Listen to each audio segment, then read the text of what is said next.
Subbanna mic.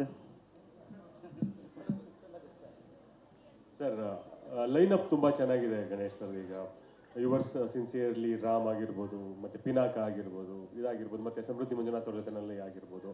So ಈ lineup ಬಗ್ಗೆ genre ಕೂಡ ಬೇರೆ ಬೇರೆ ಜಾನರ್ ಇದೆ. ಇದು ನಿಮಗೆ ತುಂಬ ಹತ್ರ ಅಂತ ಜಾನರ್ ಈ ಕಂಟೆಂಟ್ ಏನಿದೆ.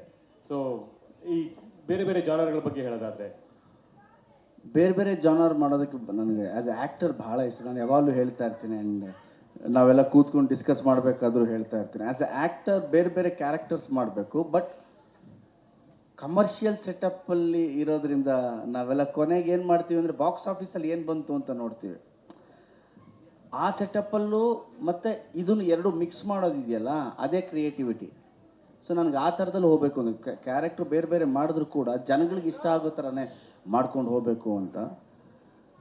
ಈಗ Pinaka, your sincerely Ram and ನನ್ನ ಮತ್ತು ಶ್ರೀನಿವಾಸ ರಾಜು ಅವರ ಸಿನಿಮಾ, ಆಲ್ಮೋಸ್ಟ್ ಶ್ರೀನಿವಾಸ ರಾಜು ಅವ್ರದ್ದು ನಂದೇನು ಕಾಂಬಿನೇಷನ್ ಇದೆ, ಸಮೃದ್ಧಿ ಮಂಜು ಅವ್ರದ್ದು, ಅದು ಆಲ್ಮೋಸ್ಟ್ ಕಂಪ್ಲೀಟ್ ಡಬ್ಬಿಂಗ್ ಮುಗಿದಿದೆ, ಎಲ್ಲ ಮುಗಿದಿದೆ. ಆದಷ್ಟು ಬೇಗ ವಿಲ್ ಅನೌನ್ಸ್ ಎವ್ರಿಥಿಂಗ್. ರಾಮ್ ನಡೀತಾ ಇದೆ, ಪಿನಾಕ. ಆ್ಯಂಡ್ ಈ ಸಿನಿಮಾ ಯಾಕೆ ಆ್ಯಸ್ ಯು ಟೋಲ್ಡ್ ನಿಮ್ಗೆ ಹತ್ತಿರವಾದ ಅಂತ ಏನು ಕೇಳಿದ್ರೆ, ಎಸ್ ರಿಯಲಿ ಇದು ಹತ್ತಿರವಾದ ಕ್ಯಾರೆಕ್ಟ್ರು. ಅಂದರೆ ಈ ಥರ ಎಕ್ಸ್ಪ್ಲೋರ್ ಏನು ಮಾಡಬೇಕು ಅಂತಿದ್ನೋ ಅದರಲ್ಲಿ ಬೇರೆ ಶೇಡಲ್ಲಿ ಮಾಡೋಣ ಅಂತ. ನಮ್ಮ ಜಗನ್ನಾಥ್ ಹೇಳಿದಾಗೆ ಅಷ್ಟು ಸಲ ಸಿನಿಮಾ ನೋಡಿ ಈ ಥರ ಒಂದು ಕ್ಯಾರೆಕ್ಟ್ರ್ ನಾನು ಮಾಡಿದ್ರೆ ಹೇಗಿರುತ್ತೆ ಅಂತ ಬರೆದಿಟ್ಟಿದ್ದಾರೆ. ಸೊ ಅದಕ್ಕೆ ನ್ಯಾಯ ಎಷ್ಟು ದೊರಕಿಸ್ಬೇಕೋ ಖಂಡಿತವಾಗ್ಲೂ ದೊರಕಿಸ್ಕೊಡ್ತೀನಿ. ಜಗನ್ನಾಥ್ ಅವ್ರಿಗೆ ಅಂದರೆ ಈ ಹಿನ್ನೆಲೆ ಏನು ಎಕ್ಸ್ಪೆಕ್ಟ್ ಮಾಡ್ಬೋದು, ಮತ್ತು ಗಣೇಶ್ ಸರ್ನೇ ಗಮನದಲ್ಲಿ ಇಟ್ಕೊಂಡು ಕಥೆ ಮಾಡ್ಕೊಂಡಿದ್ದು ಅಂತ ಹೇಳಿದ್ರಿ. ಸೊ ಹೇಗೆ? ಇಲ್ಲ ಸರ್, ಅಂದರೆ ಈ ಸಿನಿಮಾದಲ್ಲಿ ಎಂಟರ್ಟೈನ್ಮೆಂಟ್ ಜೊತೆಗೆ ಅಂದರೆ ಒಂದು ಸರ್ದು ಇದುವರೆಗೂ ಅಂದರೆ ಎಲ್ಲರಿಗೂ ಗೊತ್ತಿದೆ ಅನ್ಮ್ಯಾಚಬಲ್ ಟೈಮಿಂಗ್ ಇದೆಲ್ಲ ಸರ್ದು. ಅದ್ರ ಜೊತೆಗಿರುವಂಥ ಆ ಒಂದು ಕಾಮಿಡಿ ಆಗಿರ್ಬೋದು, ಆ ಕ್ಯಾರೆಕ್ಟ್ರಲ್ಲೇ ಒಂದು ಬೇರೆ ಥರ ಇದೆ. ಅದ್ರ ಜೊತೆಗೆ ಇನ್ನು ಎಮೋಷನ್ ಅಂತೂ ಅದ್ರ ಬಗ್ಗೆ ಮಾತಾಡೋಂಗಿಲ್ಲ. ಸಿನಿಮಾ ಒಂದಿಷ್ಟು ವಿಷಯಗಳನ್ನು ಹೇಳುತ್ತೆ. ಸೊ ಹಾಗಾಗಿ it's completely family entertainer emotional drama. Director ಇಲ್ಲಿ ಒಂದ್ಸಲ ಭಟ್ರು ಹೇಳಿದ್ರು, ಈ ಎಮೋಷ್ನಲ್ ಸೀನ್ಸ್ಗಳನ್ನ ಗಣೇಶ್ ಅವ್ರಿಗೆ ಕೊಟ್ಟರೆ ಡಬ್ಬಿಂಗ್ ಸ್ಟುಡಿಯೋದಲ್ಲಿ ನೋಡುವಾಗ ಅದು ಬೇರೆ ಥರನೇ ಇರುತ್ತೆ ಅಂತ. ಸರ್ಪ್ರೈಸ್ಗಳು ಶೂಟಲ್ಲಿ ಒಂದಾಗಿರುತ್ತೆ, ಡಬ್ಬಿಂಗ್ ಸ್ಟುಡಿಯೋದಲ್ಲಿ ಒಂದು ಕಾಣುತ್ತೆ ಅಂತ. ಈ ಥರ ಕ್ವಾಲಿಟಿಗಳನ್ನ ನೀವು ಹೇಗೆ ಎನ್ಕ್ಯಾಶ್ ಮಾಡ್ಕೊಳ್ತೀರಾ? ಇಲ್ಲ ಸರ್, ಯಾಕೆ ಅಂತಂದರೆ ನಾವು ಸರ್ನ ನೋಡ್ಕೊಂಡು ಬಂದಿರೋದು. ಮತ್ತು ದ ಮೇಕಿಂಗ್ ಆಫ್ ಮುಂಗಾರು ಮರೆ ಅಂತ ಒಂದು ಬುಕ್ ಬಂದಿತ್ತು. ಆ ಬುಕ್ಸ್ನ ಎಷ್ಟಲ್ಲಿ ಓದಿದ್ದೀನಿ ಏನೇನಾಗಿದೆ ಅಂತ. ನಾವು ಅನುಭವನ ಈಗ ಜೊತೆಲಿ ತೊಗೋಬೇಕು, ಗೊತ್ತಾಗಬೇಕು. ಅಂದರೆ ಆ ಒಂದು ಜರ್ನಿ ಹೇಳಬೇಕು. ಅದಕ್ಕೆ ಮುಂಚೆ ಏನು ಎನ್ಕ್ಯಾಶ್ ಅನ್ನೋದಕ್ಕಿಂತ ಸರ್ ಜೊತೆಲಿ ಅದು ಹೇಗೆ ಹೋಗುತ್ತೋ ಅದಾಗುತ್ತೆ ಅಂತ ಒಂದಿದೆ ಆ ಒಂದು ಅನುಭವದ ಜೊತೆಲಿ. ಸರ್ ಫಸ್ಟ್ಲಿ ಕಂಗ್ರ್ಯಾಚುಲೇಷನ್ಸ್, ಮುಹೂರ್ತ ಈಗಷ್ಟೇ ಆಗಿದೆ. ಆ್ಯಂಡ್ ಲೈನಪ್ ಕೂಡ ತುಂಬ ಚೆನ್ನಾಗಿದೆ. 3 ಸಿನಿಮಾ ಪ್ಲಸ್ ಇದು 45ನೇ ಸಿನಿಮಾ ಮಾಡ್ತಿರೋದು ಎಷ್ಟು ಖುಷಿ ಇದೆ ಅಂತ? ತುಂಬ ಖುಷಿ ಇದೆ. ಬಟ್ ಒಂದು 5-6 ಕಮ್ಮಿ ಆಯ್ತೇನೋ ಅನಿಸ್ತಾ ಇದೆ.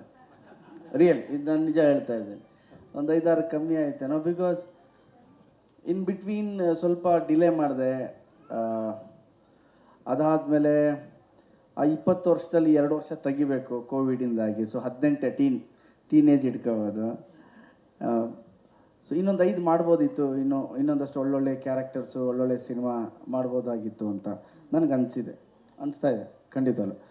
ಸೊ ಖುಷಿ ಅಂತೂ ಇದೆ. 45 ಫಿಲ್ಮ್ಸ್ ನೀವು ಯಾವ್ದು ಚೆನ್ನಾಗಿದೆ ಯಾವ್ದು ಚೆನ್ನಾಗಿಲ್ಲ ಅಂದರೆ ನಾನು ಹೇಳ್ತೀನಿ, ನಾನು ಮಾಡಿದಂಥ 45 ಸಿನಿಮಾನೂ ನನಗಿಷ್ಟ. ಇಷ್ಟ ಆಗಿರಲಿಲ್ಲ ಅಂದರೆ ನಾನು ಮಾಡ್ತಾನೆ ಇರಲಿಲ್ಲ. Hit to flop is secondary, like ಆವಾಗಲೇ ಹೇಳಿದಾಗೆ. ಖುಷಿ ಇದೆ. So I want to do more cinemas. And as a ಇಂಡಸ್ಟ್ರಿಯಾಗಿ ಯೋಚನೆ ಮಾಡಬೇಕು ಅಂದರೆ ಫಿಲ್ಮ್ಸ್ ತುಂಬ ಕಮ್ಮಿ ಬರ್ತಾ ಇದೆ. ನಮ್ಮ ಥಿಯೇಟರ್ಸ್ಗೆ ನಮ್ಮ ಕನ್ನಡ ಸಿನಿಮಾಗಳು ಹೆಚ್ಚೆಚ್ಚಾಗಿ ಬರಬೇಕು. ಆ್ಯಂಡ್ ನಮ್ಮತನದ ಸಿನಿಮಾ, ನಮ್ಮ ಹೀರೋಗಳು ಸಿನಿಮಾ ಹೆಚ್ಚೆಚ್ಚಾಗಿ ಬರಬೇಕು ಅಂತ ನನ್ನ ಆಸೆ. ಇಫ್ ಯು ಸಿ, ನಾನು ಕಂಪೇರಿಷನ್ನು ಬೇರೆ ಲ್ಯಾಂಗ್ವೇಜು ಅಂತ ಏನು ಮಾತಾಡ್ತಿಲ್ಲ. ನಾನು ಮಾತಾಡ್ತಿರೋದು ಬರೀ ನನ್ನ ಸಿನಿಮಾ, ನಮ್ಮ ಭಾಷೆ, ನಮ್ಮ ಥಿಯೇಟರ್, ನಮ್ಮ ಆಡಿಯನ್ಸ್, ನಮ್ಮ ಅಭಿಮಾನಿಗಳು. ಇವ್ರನ್ನ ಎಷ್ಟು ಎಂಟರ್ಟೈನ್ ಮಾಡ್ತೀವೋ, ಎಷ್ಟು ಬರಮಾಡ್ಕೊಳ್ತೀವೋ ಅಷ್ಟು ಒಳ್ಳೆಯದು ಅಂತ ನನ್ನ ಭಾವನೆ. ಸರ್ ಅದೇ 2025 ಒಂದು ಸಿನಿಮಾ ಕೂಡ ಗಣೇಶ್ ಅವ್ರದ್ದು ಬರಲಿಲ್ಲ ಅಂದರೆ ಸಾಧ್ಯ ಆಗಲಿಲ್ವಾ? ಪ್ಲ್ಯಾನ್ಸ್ ಇತ್ತಾ ಹೇಗೆ? ಪ್ಲ್ಯಾನ್ಸ್ ಇತ್ತು, ಕಾರಣಾಂತರದಿಂದ ಬರಲಿಲ್ಲ. ಡಿಲೇ ಆಗ್ತಾ ಹೋಯಿತು ಶೂಟಿಂಗ್. ನಿರ್ದೇಶಕರು ನಿಮಗೆ ಅಂದರೆ ಮೊದಲು 2 ಸಿನಿಮಾಗಳನ್ನು ನೀವೇ ಪ್ರೊಡ್ಯೂಸ್